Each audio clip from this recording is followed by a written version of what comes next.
Sunita Williams आणि Wilmore यांनी 5 जून रोजी स्टारलाइनर या अंतराळ यानातून उड्डाण घेतले होते। ते 13 जून रोजी पृथ्वीवर परतणार होते, पण अंतराळ यानात तांत्रिक बिघाड झाल्याने ते सध्या आंतरराष्ट्रीय स्पेसमध्ये अडकले।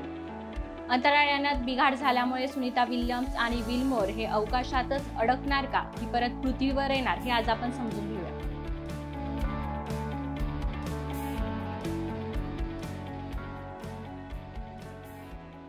नमस्कार, मी आचल, तुम्ही पाहतात न्यूज अनकट। बोईंग स्टारलाइनर या अंतराळ यानातून सुनीता विल्यम्स आणि बॅनी विल्मोर हे 5 जून रोजी आंतरराष्ट्रीय अंतराळ स्थानकावर गेलेले।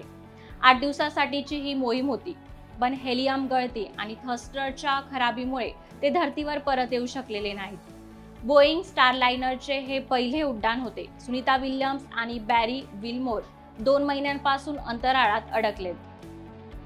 नासाच्या एका अधिकाऱ्याने सांगितले की बोईंग स्टारलाइनर अंतराळवीरांना पृथ्वीवर परत आणण्यासाठी योजना तयार करतायत।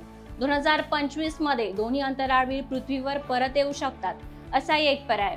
या प्लॅनमध्ये स्पेस एक्स देखील समाविष्ट आहे। कमर्शियल क्रू प्रोग्रामचे व्यवस्थापक स्टीव्ह स्टिच म्हणालेत की स्टारलाइनर स्पेसक्राफ्टद्वारे विल्मोर आणि सुनीता यांना परत आणण्याची नासाची जबाबदारी आहे। त्यासाठी सर्व पर्याय खुले आहेत, त्यासाठी आम्ही नियोजन केलंय।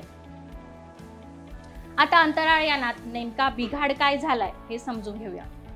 मिळालेल्या माहितीनुसार सुनीता विल्यम्स आणि विल्मोर यांनी अंतराळात प्रवास चालू केला होता तेव्हा बोईंग स्टारलाइनर मधील हेलियमच्या वायूची गळती चालू झालेली आणि यासह अंतराळ यानातील 28 थस्टर पैकी 5 थस्टर्स बंद झालेले।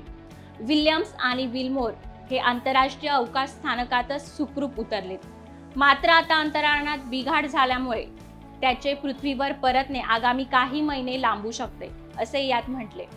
या मिशनसाठी नासा स्पेसएक्सच्या यानाचा वापर करण्याचा विचार करतायत। नासाचे अधिकारी स्टीव्ह स्टिच यांच्या माहितीनुसार सुनीता विल्यम्स आणि बुच विल्मोर यांचा क्रू आणि 9 मिशनमध्ये समावेश केला जाऊ शकतो। स्पेसएक्स या यान पृथ्वीवरून 2 अंतराळवीरांना घेऊन जाईल। परत येताना फेब्रुवारी 2025 मध्ये ISS वर असलेले विल्यम्स आणि विल्मोर या दोघांना घेऊन परत चौघे सोबत खाली येतील।